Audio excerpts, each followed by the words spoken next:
계속해서 학술대회 발표를 이어가겠습니다. 지금부터 독립기념관 김형목 연구위원님의 발표가 있겠습니다.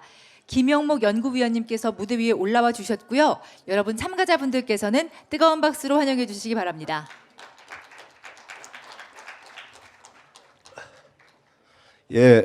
방금 소개받은 독립기념관 연구소의 김형목이라고 합니다. 제가 어제부터 좀 감기가 걸려가지고 목소리가 약간 안 좋은 건 좀 양해를 해주시기를 바라고, 특히 계속 지금 시간이 딜레이가 되는 것 같은데 학술회의 할 때는 시간을 제일 잘 지켜주는 게 가장 기본적인 예의라고 생각합니다. 그래서 저는 뭐 준비한 걸 가지고 이야기를 하려 그러면 뭐 하루 종일 떠들라 그래도 아마 떠들 수 있을 것 같아요. 그런데 좀 짧게 하는 것이 좋을 것 같습니다. 지금 올해가 어열단 창립 100주년을 해서 어열단에 대한 지금 이야기를 하는데, 저는 어열단이 갖고 있었던 가장 중요한 거는 물론 우리의 어떤 꺼져가는 민족 정기를 일깨우고 뭐 그런 역할 문제도 중요하지만 저는 인간관계였던 것 같습니다. 우리가 잘 알다시피 어열단이 13명으로 출발을 했는데 그 이후에 국내외로 인적 네트워크가 연결되면서 결국 어열투쟁이라고 하는 게 국내에서도 물론이지만 국외에서 했던, 그러니까 어열단 자체는 우리가 3.1 운동이 일어나고 나서 한 3개월 정도 굉장히 격렬하게 진행이 되다가 사실상 그것이 이제 5월 하순경이 들어가면 거의 뭐 종말을 고하는 상황이었고, 그때 이제 9월 달에 사이토 총독이 새로 부임을 하게 되니까 당시에 65세라고 하는 노구를 이끌고 광우교 열사가 서울역 앞에서 신임 총독의 폭탄 세례를 퍼부었던 것이 새로운 하나의 어떤 전기점이 되었고, 그러한 것이 결국 어열단 창당으로 이어졌는데, 저는 1920년대 어열단이 국내에 진공을 해서 이끌었던 가장 큰 그거는 결국은 우리의 독립운동을 혈전에 의해서 이룩하려고 했던, 그래서 임시정부가 1920년 독립혈전의 해로 선포를 하는 그러한 이제 계기들과 연계가 되어 간다는 것입니다. 그 중에 주로 이제 무기를 갖고 들어왔던 것이 우리가 물론 어열단 단원들이 직접 가져 들어오기도 합니다만은 유자맹 선생이나 그 유스캔 전에 강복 회장님 하셨던 분들의 회고록을 보게 되면은 결국 당시에 1920년 9월달에 우리나라 한국인으로서 일본 외무성 부영사로 가는 사람이 두 사람입니다. 한 사람은 김우영이라고 하는 우리나라 최초의 여류 화가였던 나혜석의 남편이었던 김우영이 단동 부영사로 가고, 김우영의 친구였던 양재하가 심양의 부영사로 가는, 그렇게 해서 국내로 열단 무기를 갖고 올 때 주로 김우영이라고 하는 신분을 이용해서 외교 행랑으로 파우치로 가지고 들어옵니다. 이제 그런 것들이 연결이 어떻게 되느냐면은 나혜석이 오빠가 김은봉하고 관련이 많거든요. 그러니까 당연히 매제였던, 비록 김우영은 일본 부영사로 친일을 길을 걸었지만 그걸 묵인해 줬던 것 같아요. 특히 저희들이 독립운동사를 하면서 가슴 아프게 생각하는 게 아마 경주 최부잣집을 예를 들면은 형은 독립운동 자금을 다 대는 제주는 그렇게 하지만 동생은 중추원 참여를 하거든요. 그러니까 결국은 동생의 친일을 하면서 형이 이면적으로 갈 수 있었던, 그래서 우리가 경주 최부자를 주목해야 될 것이 우리가 뭐 조선 후기 이래로 한 10대가 만석군을 했던 그런 집안임에도 불구하고 동생을 통해서, 동생은 친일의 길을 갖다가 걷게 하면서 자기는 그 독립운동 자금을 특히 백산 안희제를 통해서 임시정부에 전달을 했는데 최준이가 해방 이후에 백범을 경교장에서 만나서 이야기를 하는데 자기는 설마 백산 안희제가 전달해 준 군자금의 일부를 유용을 했을 거라고 생각을 했다는 거예요. 그런데 거의 한 푼도 안 털릴 정도로 백범이 그대로 이야기를, 그걸 보고 최준 선생이 정말 백산을 의심했던 것이 너무 창피스럽다라고 하고 그렇게 이야기가 되고 있습니다.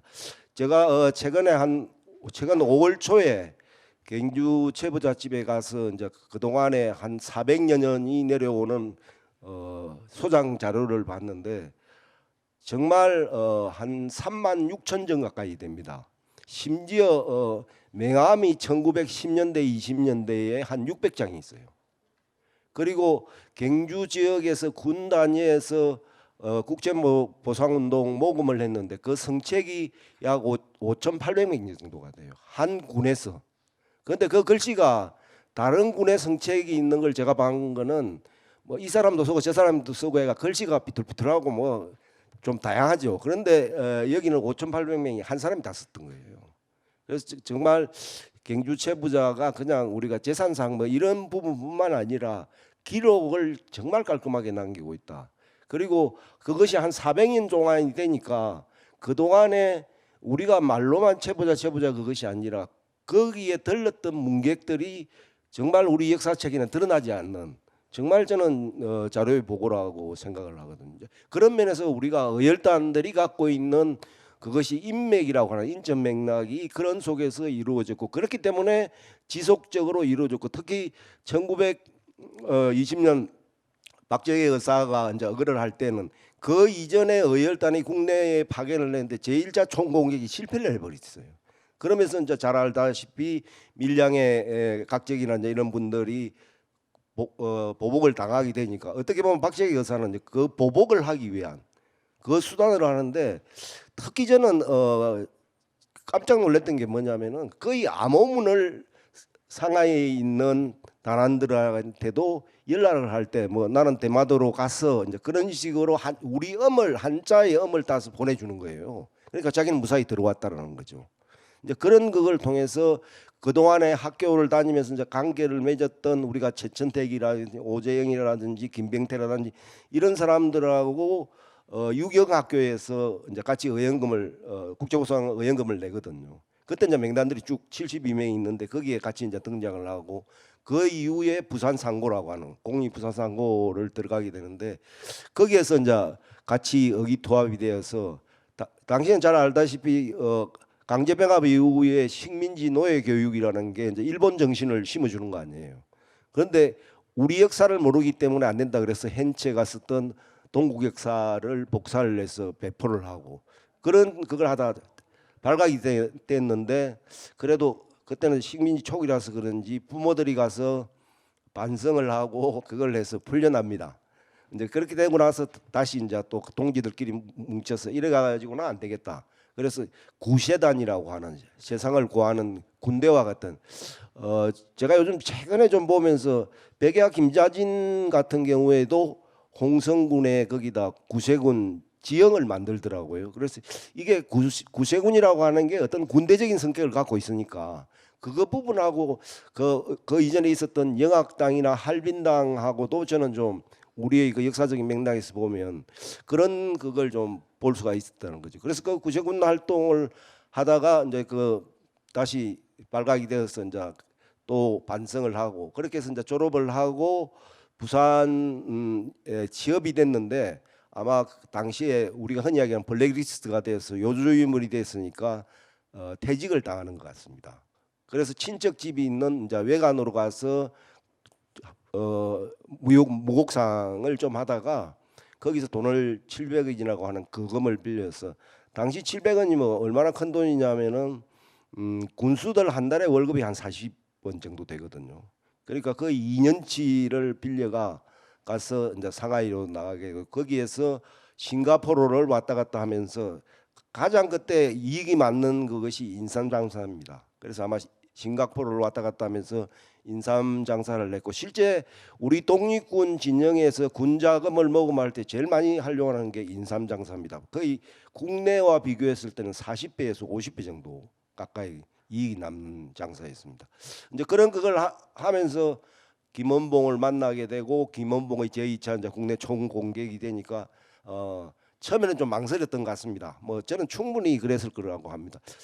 자기가 사지로 몰려가는데 그 고민 안 하고 그냥 자원하겠다는 그것도 말이 안 인간적으로 우리가 봤어요. 아마 굉장히 갈등을 했는데 결국은 자기가 그걸 승낙을 하고 국내로 들어와서 특히 하시모토 경찰서장이 이제 사전 정보에 의해서 중국 고서를 좋아하고 하니까 고서 장사로 위장을 해서 면접을 하고 거기에서 폭발을 시켰는데 우리 의열투쟁사에 저는 제일 안타까운 게 폭탄의 위력이 약했다는 거예요. 정말 아마 홍구공원에서 윤봉길 의사가 던졌던 그 폭발은 그 이전에 그런 많은 실수를 갖다가 거듭해서 그것을 무기를 갖다가 양질의 무기를 만들어내는 이제 그런 상황에는 가는데 그렇지 않는 경우에는 대개 폭탄이 불발되는 경우가 많아요. 그래서 뭐 갑자기 거기서 자신도 부상을 입게 되고 하시모토에 대해서는 또 현장에서 즉사했다고 그러는데 전혀 그렇지는 않았던 것 같고 경미한 경상 정도를 입었고 이후에도 활동을 하는 걸 보게 되면은 그런 거에서 저는 꼭 이야기하고 싶은 게 그 박 이사가 그걸 하고 나서 그 친구였던 최천택이 자기 여동생이었던 박맹진을 그 일신여학교에 들어갈 때 보정인이 되고 그리고 자기 모친이었던 이치수 여사를 해방 전국까지도 모시는 정말 어떻게 보면 저는 그런 부분들이 의열단이라고 하는 게 우리가 뭐 어떤 분들은 아 이거 테러 아니냐 그러는데 테러리즘이라고 하기에는 너무 우리는 역사에 대한 천박한 인식이다. 분명히 테러는 무차별적인 공격이고 의열투쟁은 목표를 딱 정하잖아요. 우리가 흔히 이야기하는 7가살 5파괴라고 하는 게 딱 목적을 정해놓고 하잖아요. 이제 그런 면에서 우리가 의열투쟁이라고 하는 그리고 거기에서 동지들 간의 그 평생을 끈끈하게 그거 해주는 그것이 우리가 의열투쟁이 갖고 있는 역사적 의의가 아닌가 그렇게 생각됩니다. 저는 두서없이 이것으로 발표를 마치겠습니다. 감사합니다.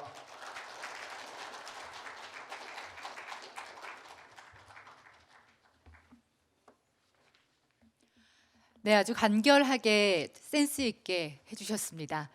다음은 항일 여성독립운동연구소 신영숙 소장님의 발표가 있겠습니다. 신영숙 소장님께서는 무대 위 자리로 올라와 주시기 바랍니다. 여러분 참가자분들께서는 큰 박수로 맞이해 주시기 바랍니다.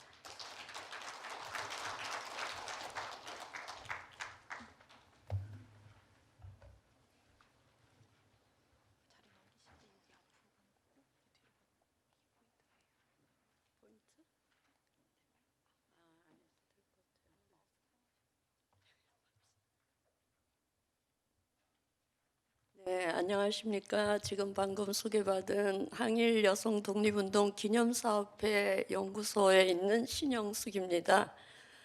오늘 이런 좋은 자리에 제가 발표를 하게 되고 나와서 너무나 개인적으로는 영광스럽고요.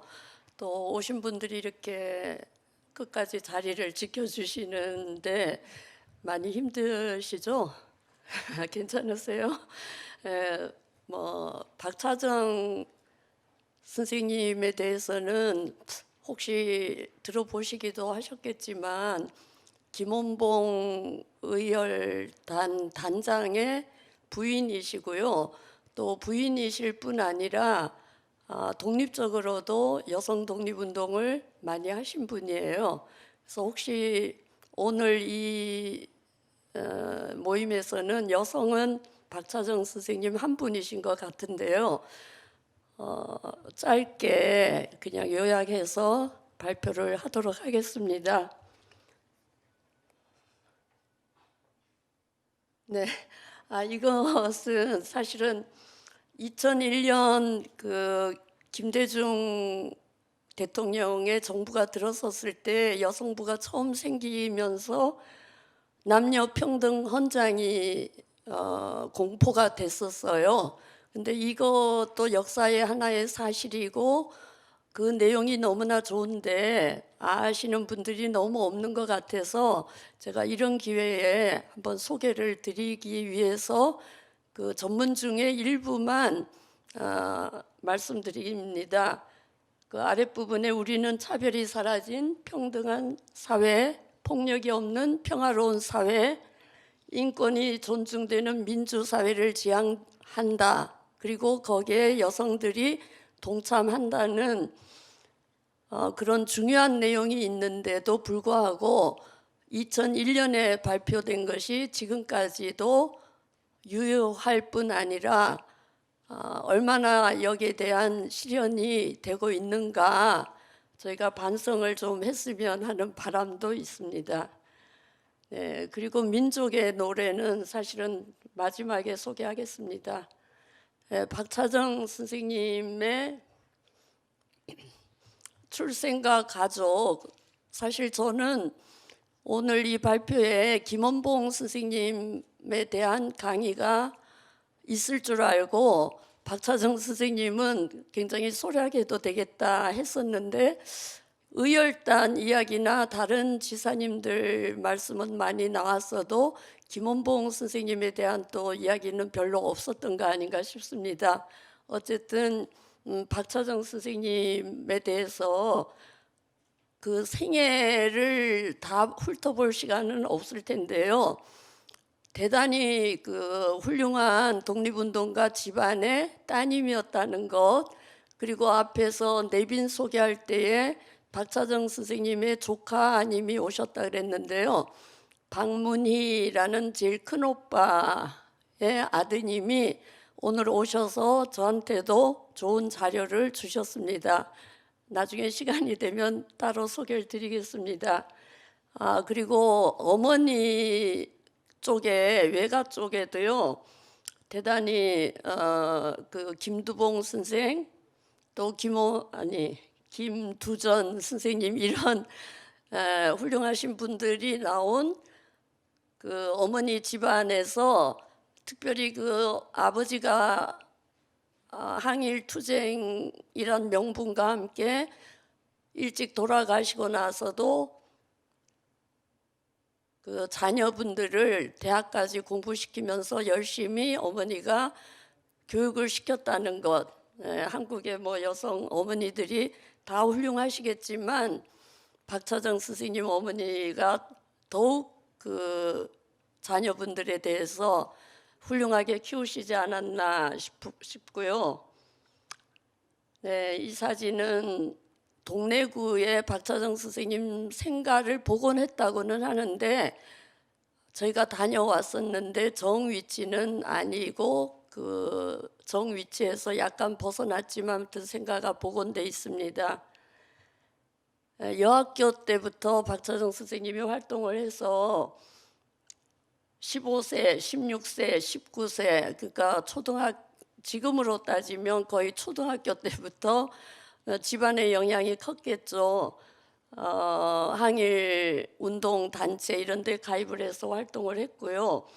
특별히 일신여학교에 다닐 때는 일신여학교 자체가 부산 지역의 3.1 만세 혁명의 발원지였다고 하는데 그 학교에 다니면서 동맹 휴학도 하고 3.1 만세 시위에 당연히 참가도 했습니다.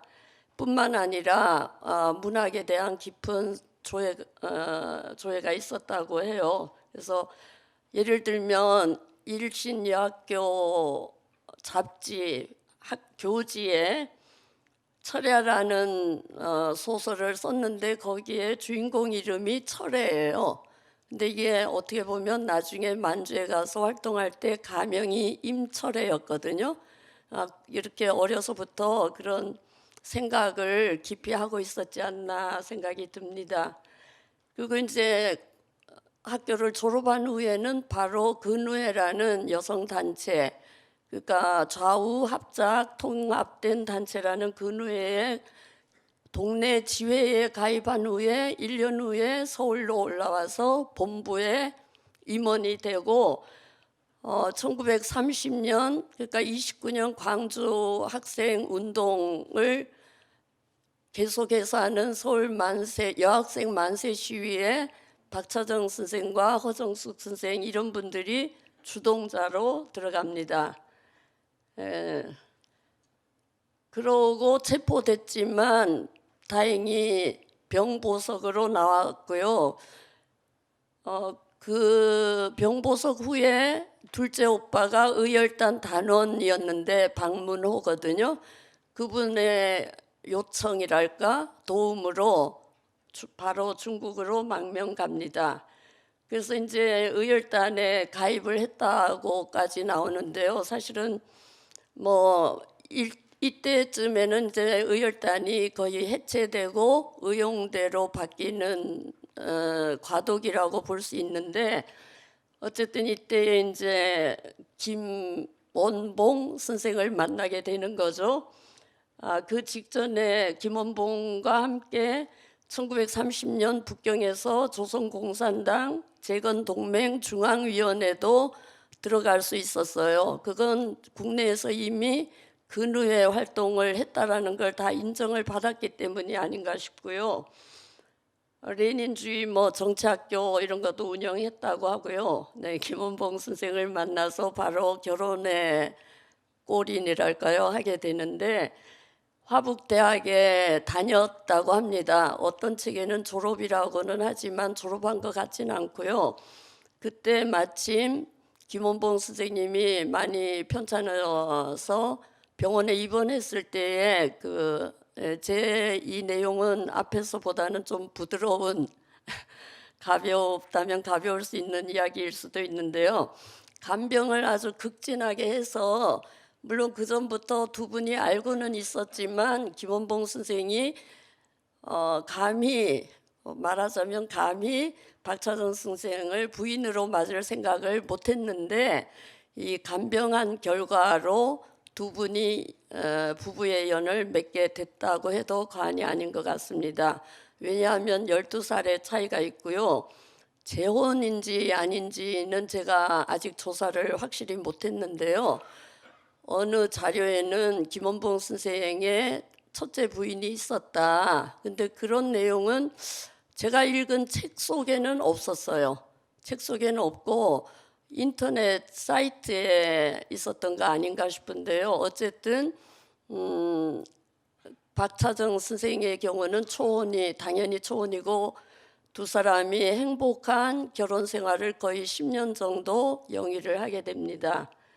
근데 결혼 사랑으로만 생활하는 게 아니라 이제 조선혁명 군사정치간부학교의 교관까지도 박차정 선생이 돼가지고 학생들을 지도하고 훈련하고 이런 활동을 하고요. 그 조선혁명 군사정치간부학교에 배출된 인물들이 앞에서도 누가 말씀하신 것 같은데요. 이육사, 정율성 이런 분들이 그 학교를 나온 뒤에 국내까지 가서 활동을 하게 됩니다. 그리고 조선혁명 간부학교 교가도 박차정 선생님이 작사를 했다고 합니다. 학교의 모습이 이렇게 초라한 어느 시골의 창고 같죠. 일본에 쫓겨서 이사를 다니면서 주로 절 같은 데 가서 학교를 운영했다고 합니다. 그것뿐만 아니라 조선민족혁명당이 이제 김원봉 선생이 조직했을 때 당연히 박차정 선생님도 부녀부 주임과 부녀회, 남경 조선 부녀회라는 걸 36년 7월에 조직을 해서, 이때 강조하고 싶은 것은 여성운동과 민족해방운동은 함께 해야 된다라는 것. 이것이 사실은 박차정 선생님의 역사적인 인식이나 의의 속에 가장 살아있어야 할, 또 우리 모두가 공유해야 할 부분이 아닌가 싶습니다. 그래서 부녀회 활동에서는 당연히 교육과 선무 활동인데, 위에 보시면 전조선 부녀는 총단결하자, 민족혁명 전선에 무장 참가하자, 남녀의 차별을 철폐하자, 각국 부녀 해방운동과 연결하자. 단순히 민족해방운동과 부녀운동을 넘어서서 세계적인 부녀 해방운동, 민족해방운동 함께하자라는 그런 뜻을, 아주 높은 뜻을 박차정 선생님이 갖고 계셨다는 것에 우리가 박수를 보내지 않을 수 없습니다. 그리고 이 박차정 선생님이 한국어, 중국어, 일본어 세 개를 다 능통하게 했기 때문에 활동의 폭도 그만큼 넓었다고 생각합니다. 그래서 일본의 혁명 대중에게 경고한다라는 방송과 일본어로 방송을 하고, 중국에서 그 다음에 중국어로 글을 쓰고 또 의열단원이나 의용대원끼리는 한국어로 강조를 했겠죠. 다시 앞에 말씀드렸던 부녀운동에 대해서도 부녀의 생활 현상을 분석한 후에 부녀운동에 대한 글을 2번이나 그 조선민족전선이라는 회지에 기고를 했습니다. 이 내용은 사실은 근우회의 연장선에서 있다고 해도 과언이 아닙니다.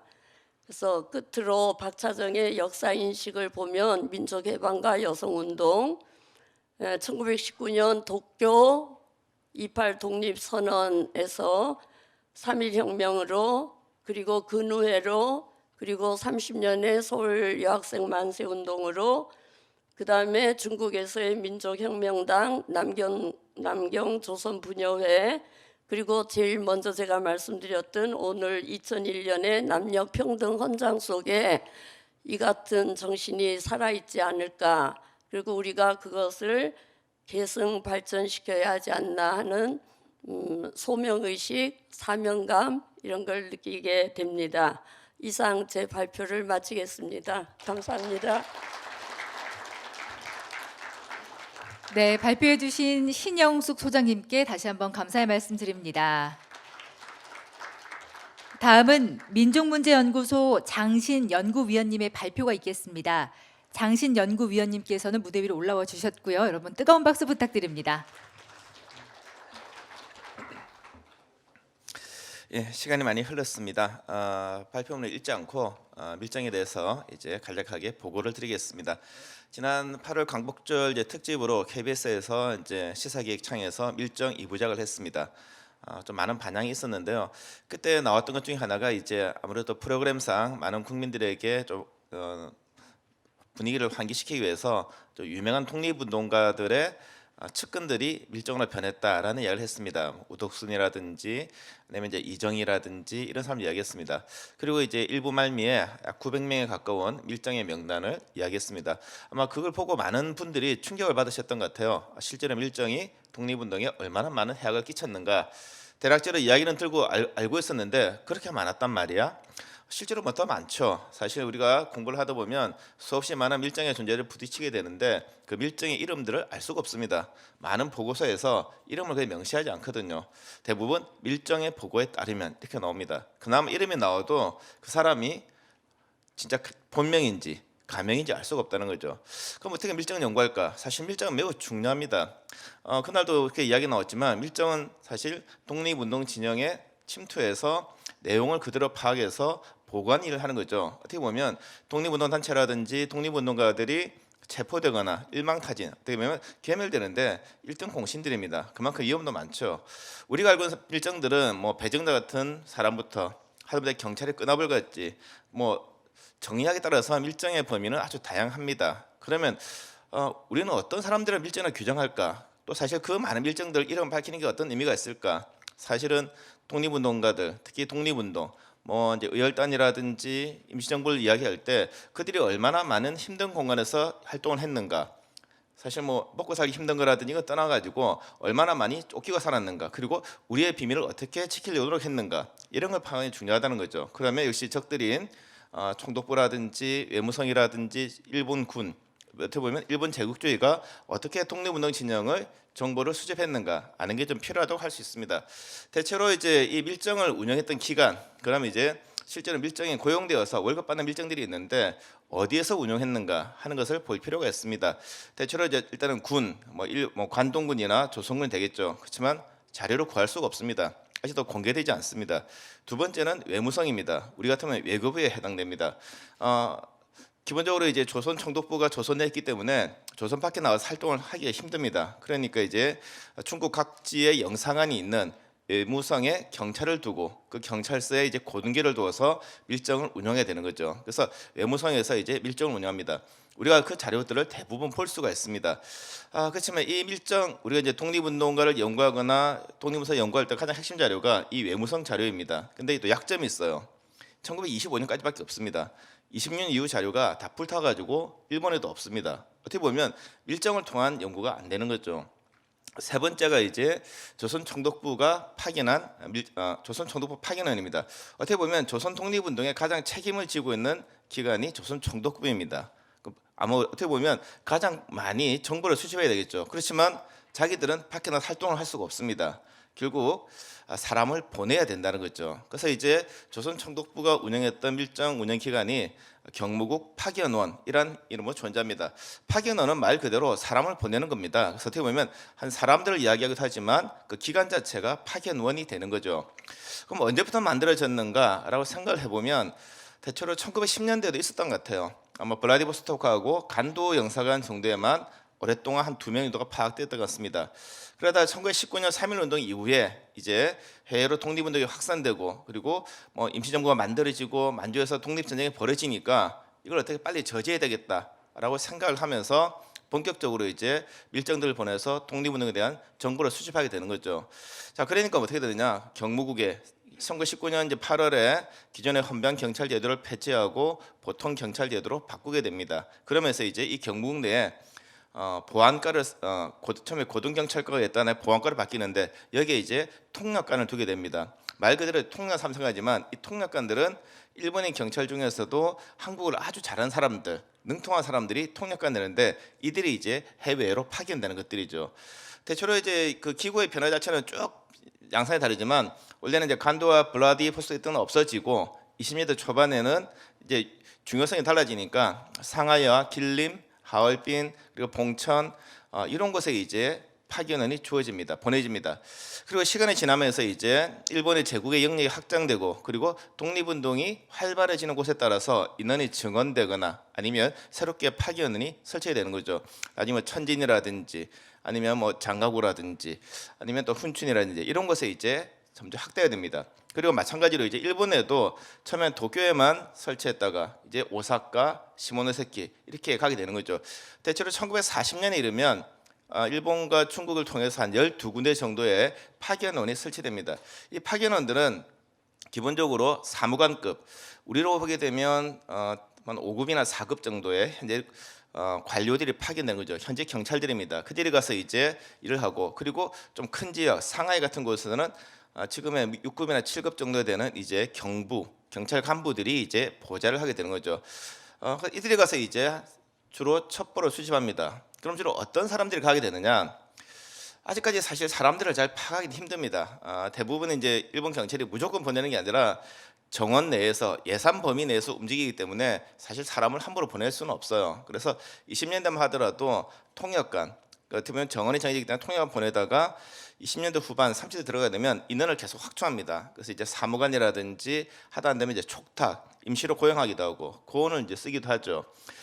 1920년대 초반만 하더라도 아주 재미있는 현상이 벌어집니다. 어떻게 보면 자기들도 일을 빨리 해보지 않았습니다. 그래서 어떤 사람 쓰느냐? 초기에 나왔던 사람들은 경력을 조사해 보면 구마모토 국권당과 연결되어 있습니다. 이 그룹들은 원래 명상호 시해 사건에 관계된 그룹들이거든요. 한성심을 만들고 구마모토에서 조선 침략을 위해서 특별히 양성한 사람들, 조선에 능통한 사람들, 이 사람들이 한마리 활동하고 1910년에도 경찰이 활동하다가 이제 서서 일이 없어질 때 그때 이 통역관으로 나가서 일을 하게 됩니다. 자기들끼리도 추천하고 교체되기도 하죠. 그러다가 한 1925년부터 29년 사이 지나게 되면 이들이 이제 은퇴를 하거나 외무성으로 들어가게 됩니다. 조금 더 설명하게 되면 이런 건데요. 우리는 보통 일제라고 해서 다 똑같이 생각하는데 다르지 않습니다. 조선 총독부 따로 있고 외무성 따로 있고 내무성 따로 있고 대만 총독부 다르죠. 군도 다릅니다. 자기들끼리 경쟁해요. 정보를 교환하지 않습니다. 아주 사소한 것은 교환하지만 핵심 정보는 자기들끼리만 공유해요. 어떻게 보면 경쟁을 하는 거죠. 그래서 이제 외무성에 간다는 것은 조선 총독부 직원으로 있다가 아예 그냥 외무성으로 전출되어 간다. 우리 같으면 뭐 국방부에 있다가 아예 그냥 저 뭐 교육부로 간다. 이렇게 생각하시면 되는 거죠. 전혀 관계 없어지는 겁니다. 자, 그렇게 하다가 이제 29년 좀 30년 가게 되면 원래 1기 멤버들이 은퇴를 하면서 그 자리를 오랫동안 조선에서 경찰로 교육받은 사람들, 조선을 아주 잘하면서 고등계에서 업적을 쌓은 사람들이 이제 해외에 파견되기 시작하는 거죠. 그들 가서 이제 일을 합니다. 그럼 뭘 하느냐? 이 사람들은 주로 이제 첫 번째는 독립운동에 대한 정보를 수집합니다. 수집할 때 어떻게 하느냐? 자기들이 직접 갈 수는 없습니다. 가면 기본적으로 영사관 쪽에다 적을 둡니다. 왜냐면 우리가 이제 해외에 대사관에 무관들이 파견되는 것처럼 적을 두게 되죠. 그리고 이제 출근은 하지 않고 별도의 사무실을 만듭니다. 그리고 거기서 이제 소문을 내요. 내가 새로 왔다. 어떻게 보면 과거의 독립운동가들의 일기라든지 해고를 읽어보면 누가 파견원이 왔다는 걸 다 알고 있어요. 그리고 그 사람과 접촉하면 밀정일 가능성이 높다는 거죠. 이 사람들은 각자가 이제 밀정을 운영합니다. 이 밀정은 자기들끼리도 공유하지 않습니다. 그 뭐냐면 내 밀정은 나만 관리하고 내 후계자에게만 인계한다는 거죠. 그래서 가끔마다 심지어 보면 이 밀정들이 다른 곳에서 활동하다가 영사관 경찰에 붙잡히는 경우가 있습니다. 그럼 어떻게 되느냐? 조회를 하는 거죠. 치조하고 있는데 나 사실 누구의 밀정이야? 알 수가 없다는 거죠. 그러면 다시 이제 외무성을 통해서 조선총독부 통해서 경무 가서 다시 공문이 왔다 갔다 하면서 사실 내 밀정이야. 그러면 풀어주게 되는 것들이죠. 그만큼 철저히 공유하지 않습니다.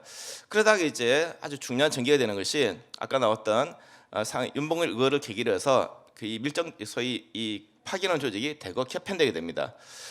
이제는 이제 단순하게 밀정만 운영해서는 안 되겠다. 이제는 거류민들을 직접적으로 통제해야 되겠다. 물론 바로 되지는 않지만 이것이 30도 후반에 가게 되면 거류민 통제까지 가게 되는 것들이죠. 자, 이걸 통해서 어떻게 보면 조선 총독부가 외무성과 경쟁을 하면서도 조선 독립운동에 대한 정보를 파악하는 겁니다. 그러니까 조선 총독부가 소위 말하는 치안 대책, 독립운동에 대한 대책을 마련한다는 것은 정확한 진단을 해야 되는데 그 진단이 어디에 나오냐? 외무성에서도 정보를 받긴 하지만 실제로는 각지에 파견됐던 경무국 파견원들 통해서 이들이 1년에 한 번씩 종합 보고서를 냅니다. 이 보고서를 토대로 해서 해외에서의 독립운동의 상황을 진단하고 거기에 맞는 대책을 세우게 되는 것들이죠. 따져보면 이 밀정이라는 것 자체가 단순히 하나의 고발만 하는 것이 아니라 일본 제국주의 쫓기는 조선 총독부가 한국 독립운동에 대한 어떻게 대책을 세워서 앞으로 나갈 것인가 하는 것을 보여주는 역할을 했다는 겁니다. 하지만 불행하게도 아쉽게 우리가 그걸 잘 알 수가 없습니다.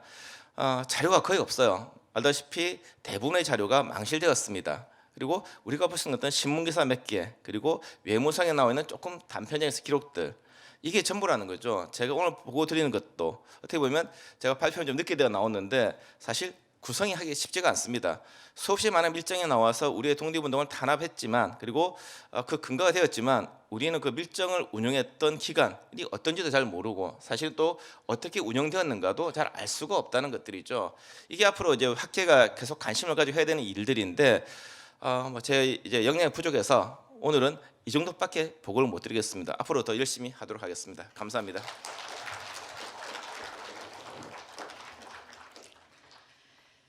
네, 시간이 많지 않아서 이렇게 강의를 줄여주시는 표현을 저렇게 감각적으로 하시는 분이십니다. 네, 다음은 장신 연구원님의 강의였고요. 마지막으로 숙명여자대학교 이만열 명예교수님의 특별 강연이 있겠습니다. 이만열 명예교수님께서는 무대 위로 올라와 주시기 바랍니다. 네, 여러분 뜨거운 박수로 맞이해 주시기 바랍니다. 마지막 강연이니까요. 여러분 잘 들어주시기 바랍니다.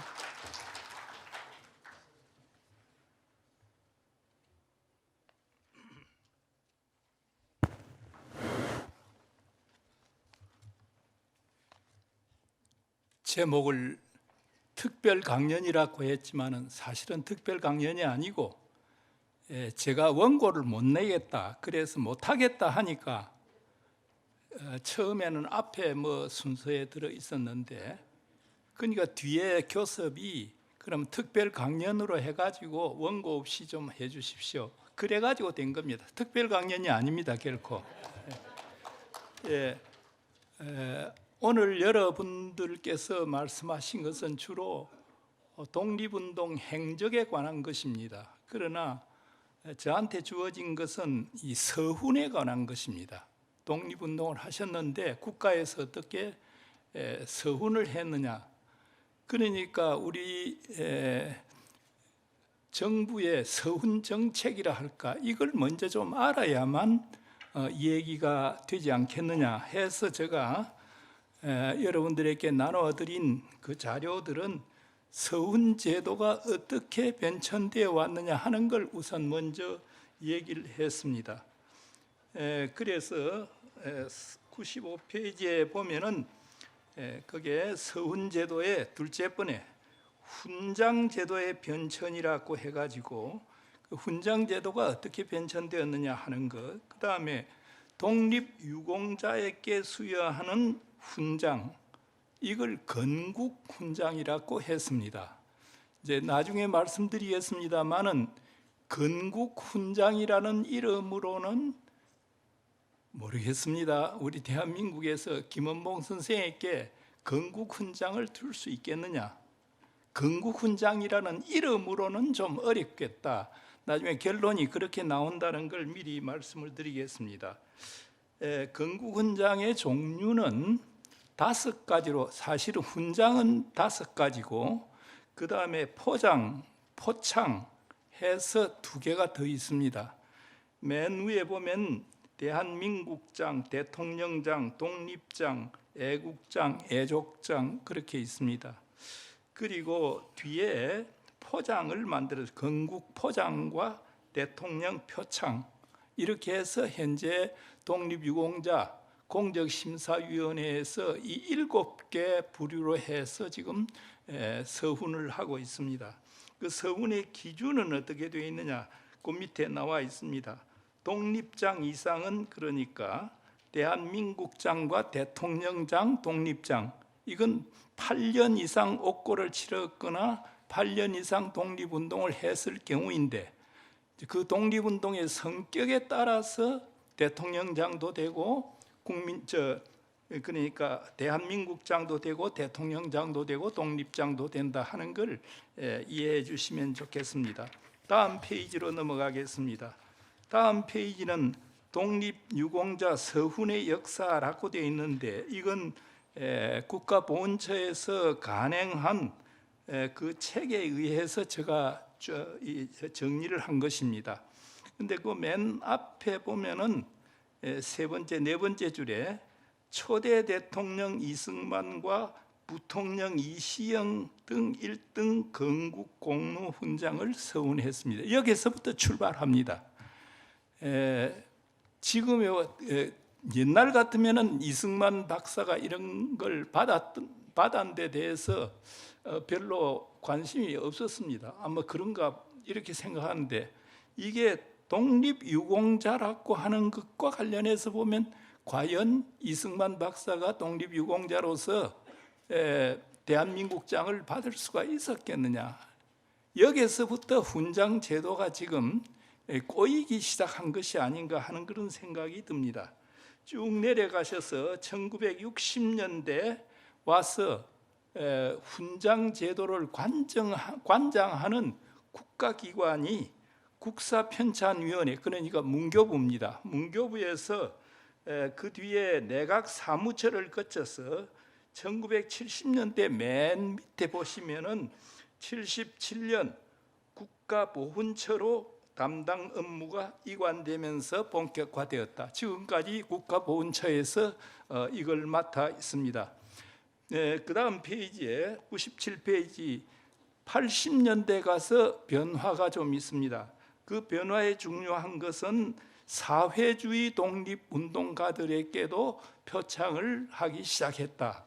서훈을 하기 시작했다 하는 것이 변화가 되겠습니다. 80년대 와서 상훈법이 개정되면서 그 다음에 변화가 좀 있었다고 말씀을 드렸고요. 90년대부터 독립유공자 포상이 정례화되기 시작했습니다. 그때는 정례화되지 않고 시기에 따라서 많이 주었다가 또 주지 않았다가 했는데 90년대부터는 포상이 정례화되었습니다. 그리고 95년 광복 50주년을 기념해서 4만여 명의 독립운동가 색인을 자료에서 이 공적이 확인된 그러니까 4만여 명 중에서 공적이 확인된 2만여 명을 심사해서 그때 1442명을 서훈했다. 이게 제일 그때 많이 서훈을 하기 시작한 것입니다. 내려가서요. 2000년대 와서 두 번째 줄입니다. 2005년 광복 60주년을 맞이하여 국가주도 포상을 확대를 했는데 2005년에서 2010년 동안 독립유공 포상자의 75.6%를 이때 국가주도로 발굴 포상했다는 것입니다. 이건 무슨 말이냐면 그전에는 포상을 받으려면은 개인이 집안에서 전부 다 서류를 꾸며가지고 올렸습니다. 그러나 2000년대 들어와서 국가보훈처에서 국가에서 독립운동가를 발굴한다 하는 걸 가지고 본격적으로 시작을 했다는 그런 의미입니다. 그만큼 이제 발전했다는 얘기가 되겠습니다.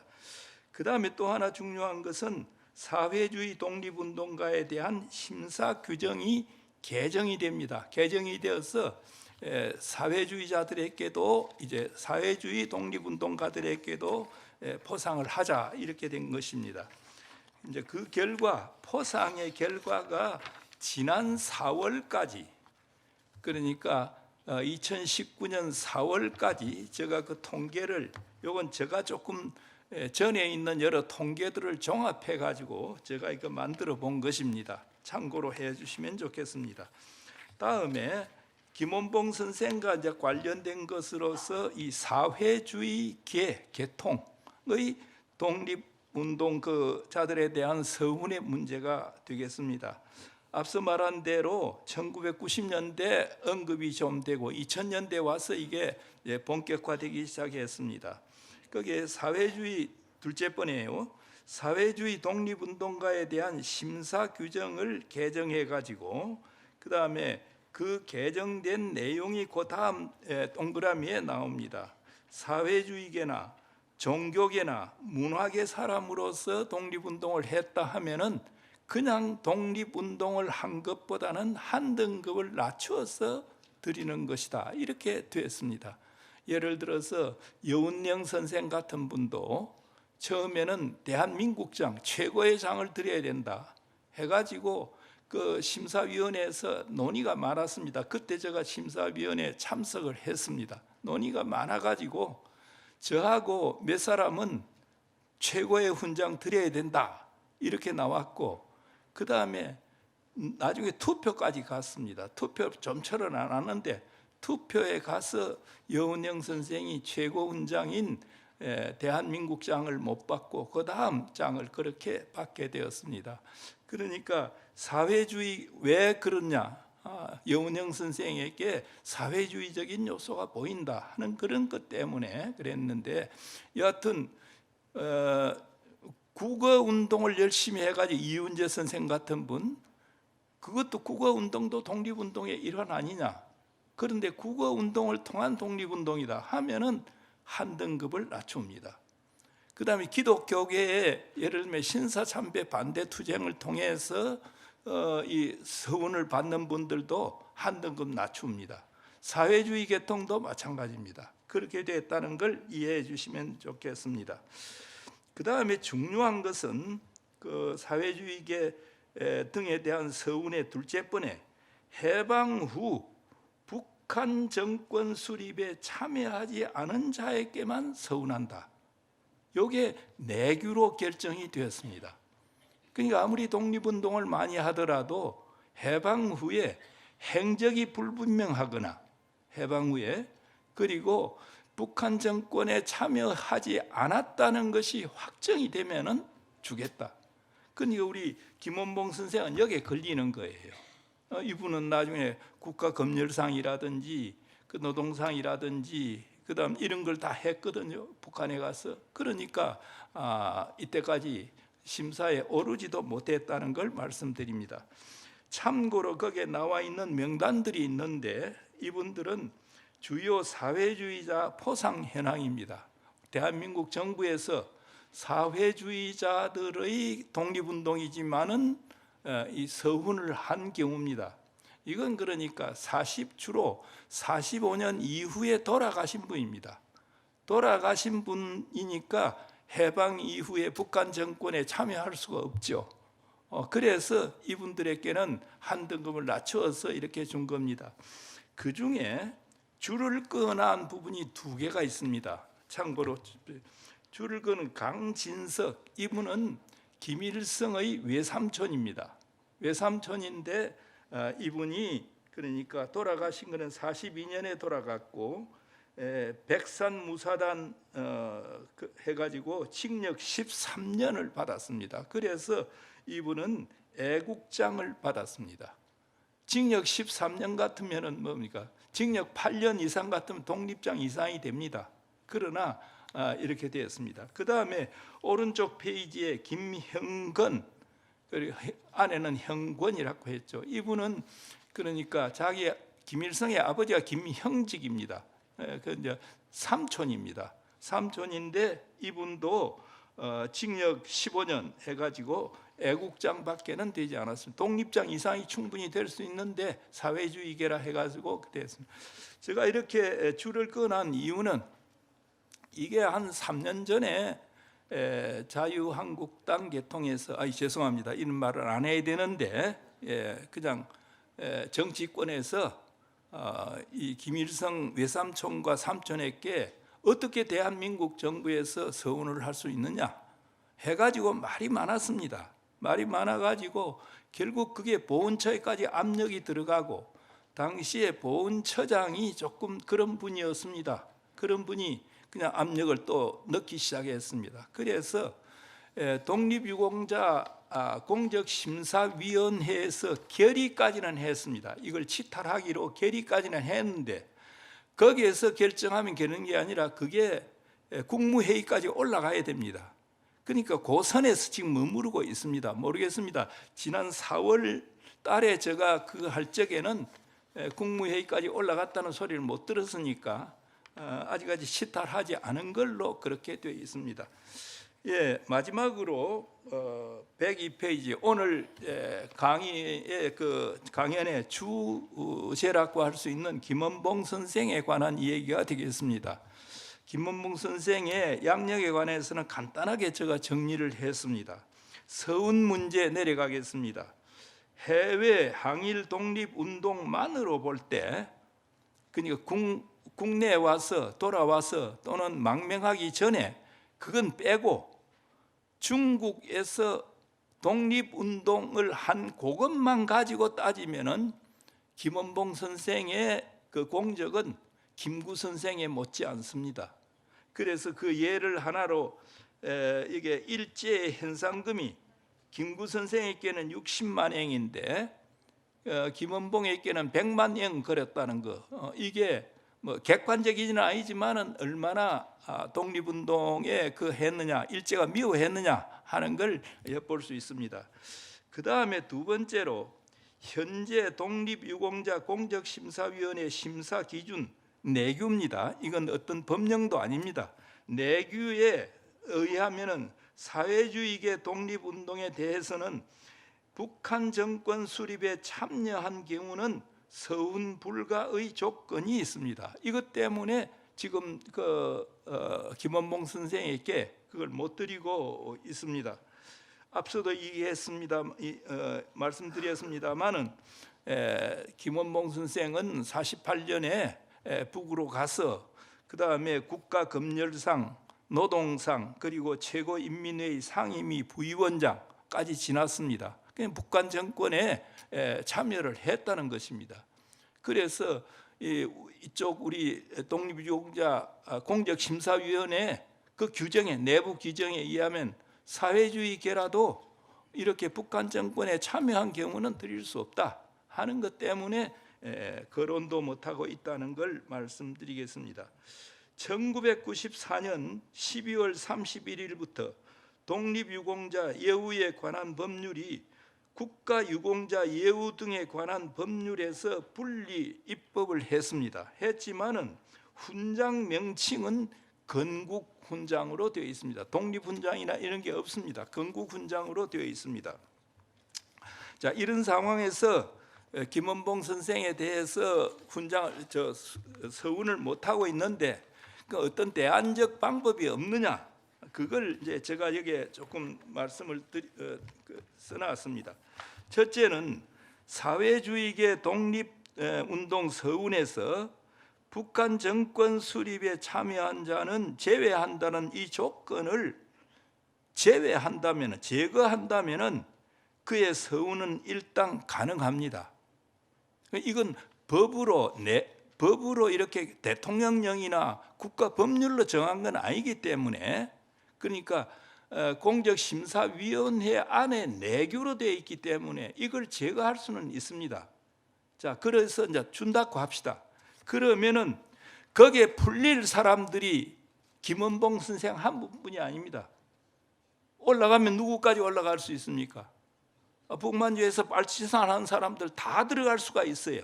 그럼 이걸 대한민국 정부에서 감당할 수 있겠느냐? 여러분들 우리는 감당할 수 있으면은 북한보다도 훨씬 강한 어떤 뭡니까? 이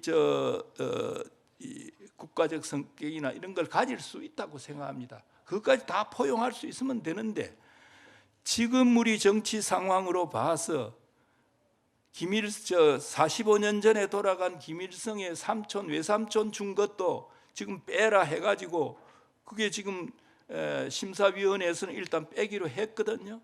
이런 상황에서 이게 가능하겠느냐? 여러분들께서 현실적으로 판단을 해주시면 좋겠습니다. 다음, 국민적 합의에 따라서 특별법을 제정한다든지 특별조항의 신설을 통해서 가능할 것입니다. 그런데 이것도 마찬가지로 앞서 내규를 빼면 된다 하는 것과 마찬가지로 오늘날 우리 정치 현실에서 특별법을 만들고 특별조항을 만들 수 있겠느냐? 어때요? 가능하겠습니까? 예. 이제 그러기 때문에 문제가 있다는 거죠. 독립운동을 했으나 남북 양쪽에서 독립유공자로서 인정받지 못할 경우를 위해서 특별법을 제정하거나 현재의 법에 단서를 붙여서 서운할 수 있을 것입니다. 그러나 현실적으로는 불가능하다는 겁니다. 다음에 또 중요한 것이 뭐냐면 현재 우리가 드리고 있는 게 이게 훈장 이름이 아까 제가 훈장 5개 있다 그랬죠. 대한민국장, 대통령장, 그다음에 독립장, 애국장, 그다음에 애족장 5개 있고 그다음에 포장, 건국 포장이 있고 대통령 표창이 있다고 그랬습니다. 근데 거기에 훈장 이름이 뭐라고 되어 있느냐면 건국 훈장입니다. 누가 주는 겁니까? 대한민국 정부가 주는 건국 훈장이에요. 그런데 북한 정권에 참여한 사람을 드릴 수 이 이름으로는 드리기 힘들다. 그래서 국려지책으로 지난번 제가 강창일 의원 거기에서 제가 이 중에 한 3분의 1 정도는 발표를 한 겁니다. 그것도 제가 이 얘기를 했습니다. 건국 훈장이라는 이름으로는 못 드릴 거다. 하려면은 여기에 그래 독립 훈장 혹은 광복 훈장 혹은 여기 항일 훈장 이런 걸로 이름을 고쳐서 하는 것은 가능할지 모르겠다. 특별법을 만들더라도 그런 대안을 말씀드렸습니다. 끝으로 정부의 이름으로 서운하기 곤란한 경우에는 민간단체에 위임하는 것이 어떻겠느냐. 그 민간단체에 그냥 위임하는 게 아니라 법률로 정하고 그 법률에 따라서 민간단체가 이분들을 서운하는 것 이건 어떻게 했느냐. 그건 이제 대안으로 하나 했습니다. 그래서 통일 후에는 그걸 국가의 것으로 완전히 환원시켜서 그대로 국가의 것으로 인정하는 이런 방법은 없겠느냐. 제 접은 머리에서 이리 굴리고 저리 굴리고 생각한 게 여기까지 생각을 했습니다. 참고로 그 다음에 국민중심보훈혁신위원회가 2019년 대한민국 임시정부 100주년을 맞이해가지고 이 서운관계를 좀 더 전진적으로 해보자 해가지고 국민중심 보훈혁신위원회를 만들어가지고 10개 항을 중요한 걸 말을 했습니다. 제가 너무 많아서 여기에 지금 쓰지 않았는데 오늘 이 서운과 관련해서 관련된 게 6항목이 있는데 이것만 읽고 제가 마치겠습니다. 첫째는 독립유공자 범위를 확대하기 위한 법령 개정에 나서도록 그렇게 권고를 했습니다. 단 법령 개정 이전이라도 자체적으로 국가보훈처 내부 규정과 지침을 바꾸어서 독립유공자 추가 발굴에 적극 나선다. 친일을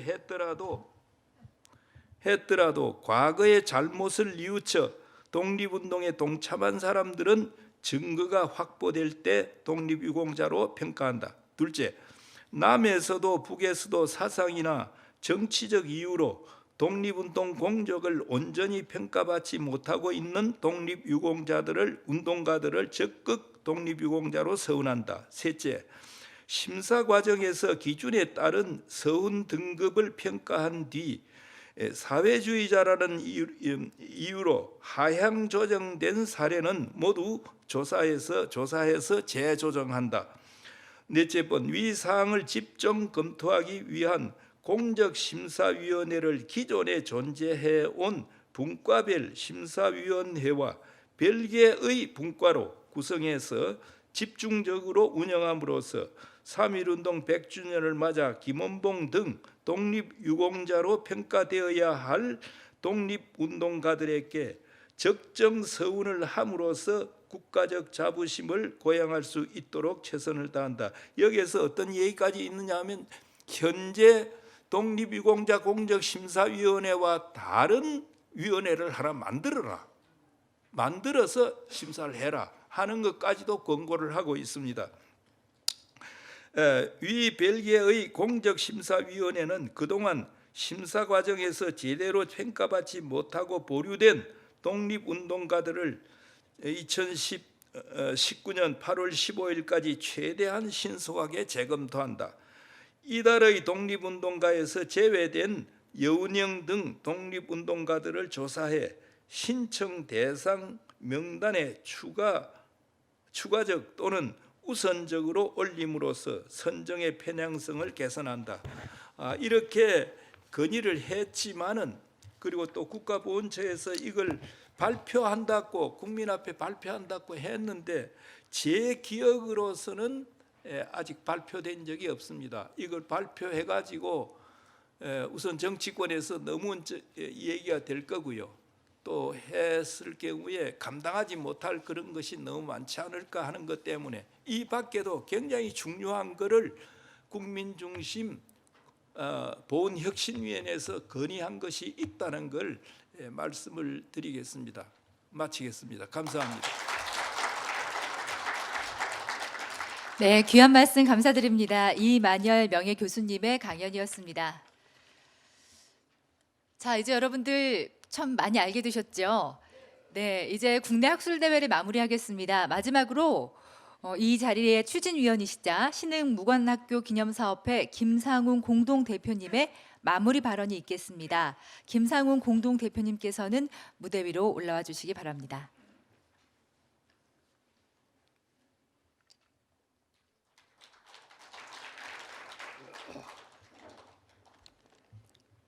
예, 시간이 많이 갔기 때문에 간략하게 마무리 말씀을 드리겠습니다. 1920년대에서 30년대까지 10년 동안 우리 독립운동사에 샛별 같은 존재들이 있었습니다. 김원봉, 신채호, 유자명, 김상옥, 윤세주, 김창숙, 정율성, 나석주, 박열, 김성숙, 박차정, 박재혁, 김익상, 오성윤, 김지섭, 최수봉, 곽재기, 박문호, 이육사, 김시연, 이종암, 한봉근, 신철휴, 이런 분들 어디에 소속된 분들입니까? 의열단이죠. 프랑스의 사상가인 낭시에르라는 사람이 있습니다. 유명한, 프랑스에서는 잘 알려져 있는 분인데, 세매지지 않는 사람들, 제가 낭독한 이분들 외에 세매지지 않는 분들 숱하게 많습니다. 역사책에도 국민들의 기억에도 다 사라져버렸죠. 이런 분들 어찌할 겁니까?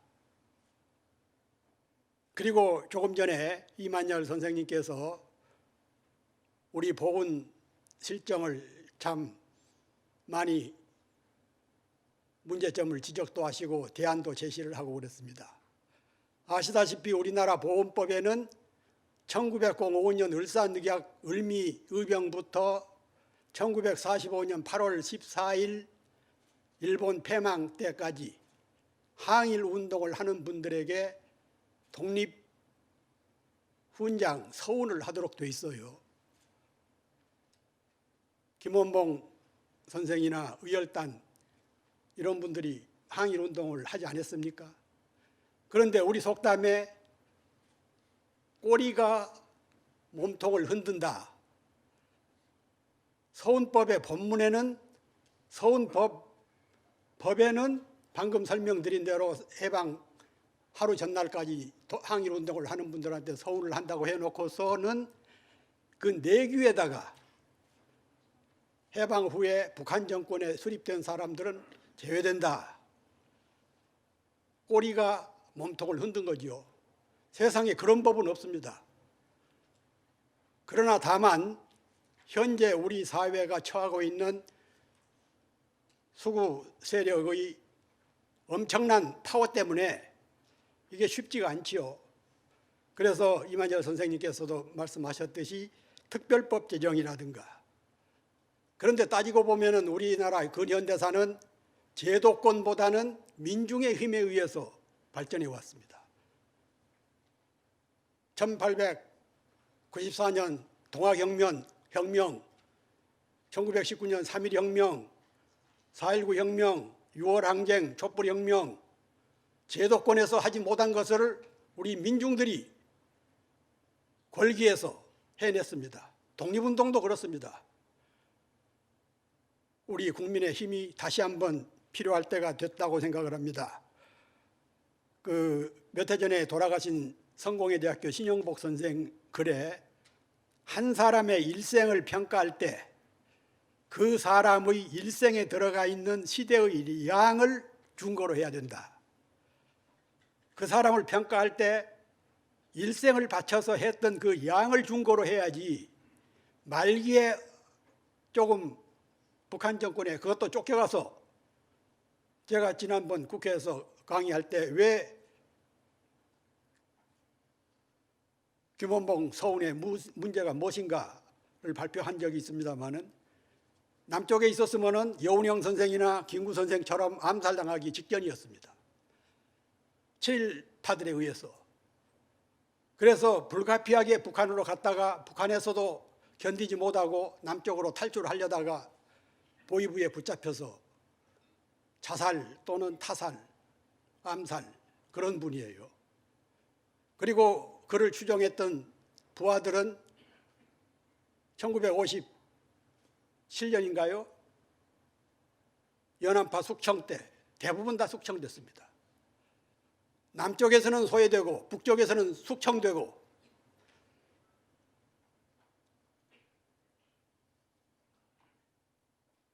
보상은커녕 보복을 당해야 하는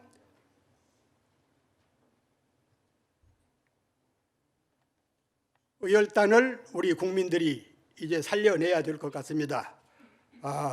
그래서 아까 밀정 관련해서도 발표를 하셨습니다마는 저도 그 노무현 정권 때 친일 반민족행위 진상규명위원회 위원을 활동을 하면서 밀정 이자들의 행패가 죄상이 정말 큽니다.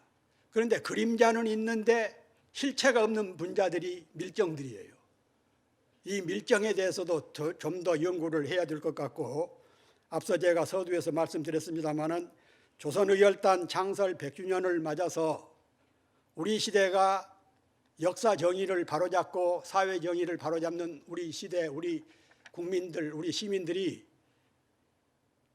법규 때문에 당장은 김원봉 단장을 서훈을 하지 못하더라도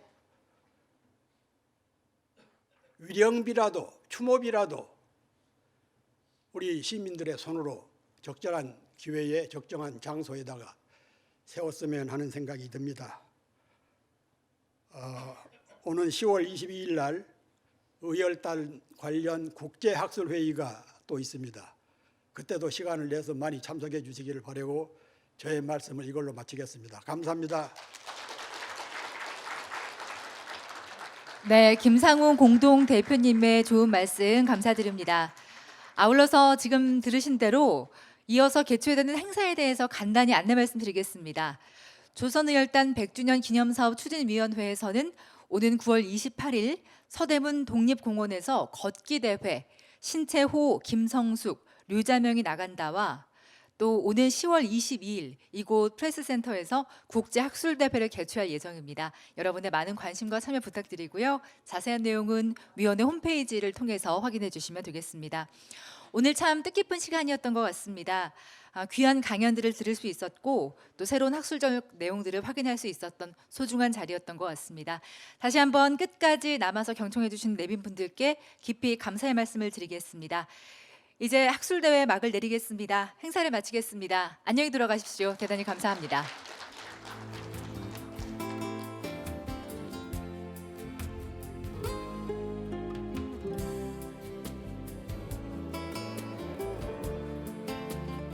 예, 때늦은 감이 있지만은 오늘 이 행사를 주관해 주신 분들에게 먼저 감사를 드리고 이런 행사를 통해서 우리 국민들이 애국할 수 있는 새로운 어떤 경각심을 갖는 좋은 기회가 됐으면 합니다. 감사합니다. 예. 한마디로 하면 객세지감이 있습니다. 아무쪼록 이러한 정신을 다시 한번 함양시키는 좋은 기회가 되어 주시면 감사하겠습니다. 감사합니다. 3.1혁명의 의미는 국민 모두가 독립을 위해서 평화롭게 만세를 펼쳤던 아름다운 의거였습니다. 그런데 그 아름다운 의거로만 그 잔악한 일제를 무릎 꿇릴 수는 없었습니다. 이 뼈저린 체험 속에서 우리 김원봉 선생님을 비롯한 13분의 의인들께서 다짐하셨습니다. 그분들의 뜻은 바로 혈전, 피를 흘리면서 목숨을 바치면서 싸워서 조국의 해방을 독립을 이룩하자였습니다. 그분들의 그 뜻을 갖고 친일파의 후손들, 친일 잔재를 우리가 척결하면서 함께 노력하는 것이 오늘 행사의 참 뜻이라고 생각을 하면서 모든 시민들 또 국민들의 참여를 바랍니다. 여러분 모두의 영육간 건강을 기원합니다. 고맙습니다.